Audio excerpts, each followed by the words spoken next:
Ooh, we're almost here. Oh, here it is. Wait. Oh, you know, this is it right here. This is it. Oh yeah, you know what? Oh yeah.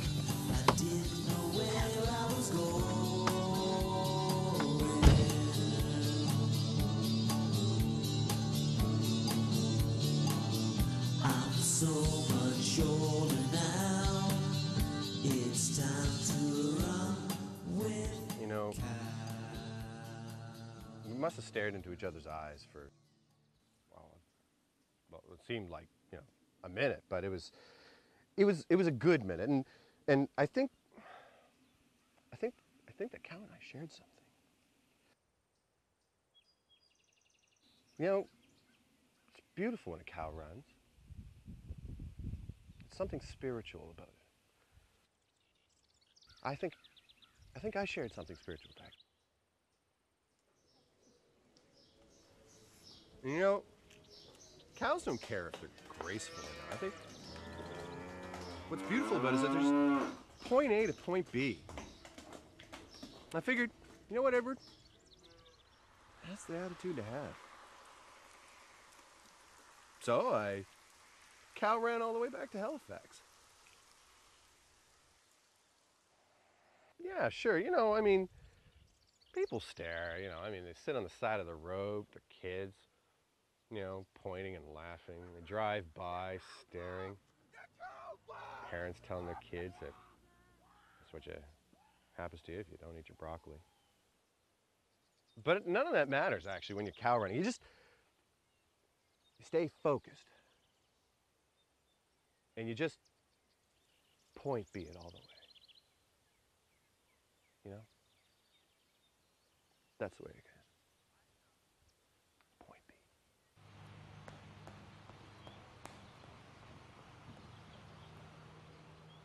All right. Now, you're gonna follow with me, and we're gonna go in a circle around. All right. Yeah, you know, I mean, started out, you know, just me doing my morning routine. I'd run around through the neighborhood, cow running, you know, and well, after a while, all the people that started making fun of me originally, you know, they actually got into it, and they started cow running with me. First one, and another, and next thing you know, the whole neighborhood's all cow running. It's a phenomenon. I couldn't understand it, but shoulders, get the shoulders up, get the shoulders up. Flop your hands if you want. You know, it was funny. I mean, some of these people started coming up to me, and you know, some of them that were cow running with me, and some people that I didn't even know yet, and they were saying, you know, how cow running changed their life. Some of them even said it was like, you know, as good as yoga. That's when it hit me. So I went down to my local gym and talked to them about starting up classes and things. Yeah, it just took off. I couldn't get over it. It was. I mean, people connected. People connected, and they knew, and they understood. One night, my family and friends, they all came over to my house. They all were crying and hugging each other, and I don't know. They were trying to tell me that it was just foolish for me to like cow run my life away. My sister was there. She was all crying about it.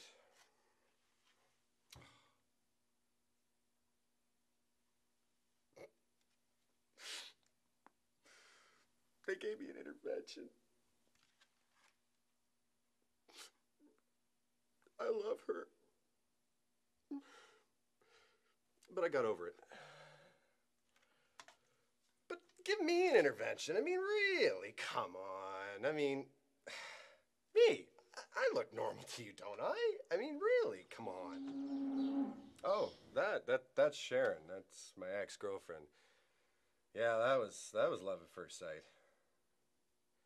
Yeah, I was doing my dream job of driving a cab, and well, one day it was raining, and I hate rain, and I saw this girl on the side of the road trying to hail a cab, and well, I didn't want her getting in the back of my seat all wet, so I just booked on past her, and well, you know,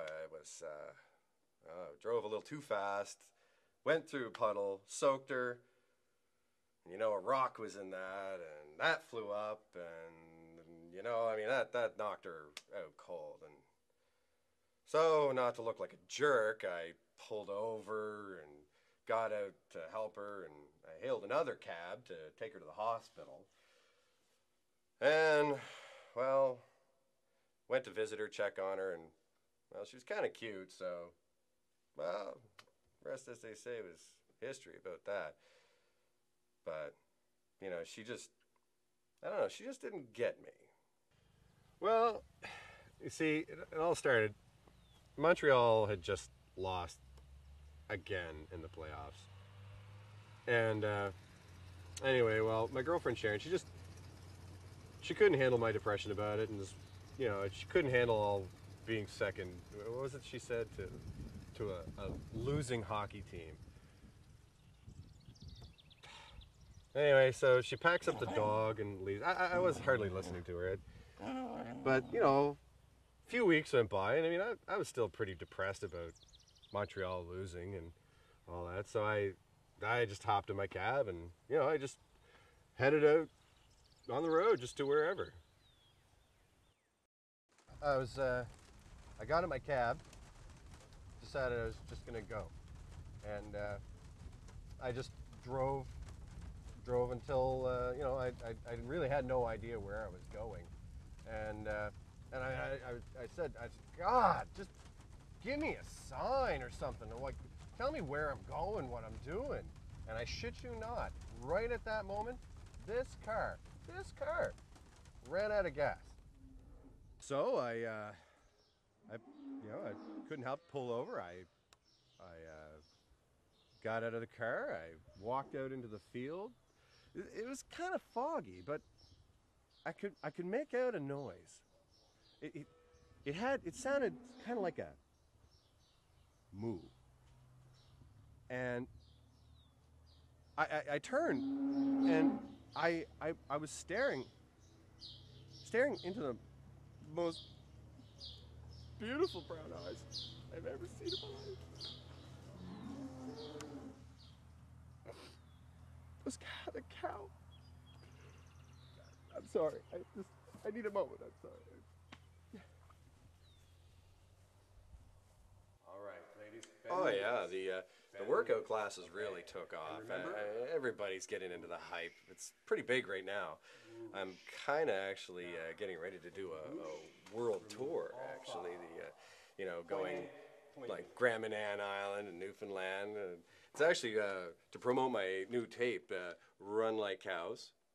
There you go. It's $19.95 at your local department stores, and brought to you by the same people that made all the Suzanne Summer videos and the Richard Simmons. So good stuff, good stuff. Actually, and I also, if you don't mind me plugging, I also have a Moving to the Oldies coming out very soon. You'll be happy to see that.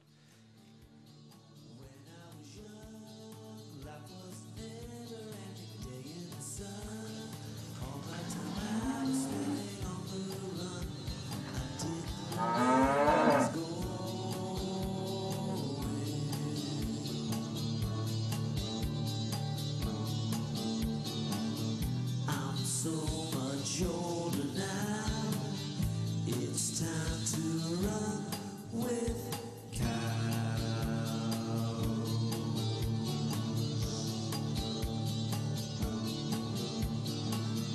I'm so much older now. It's time to run with cows.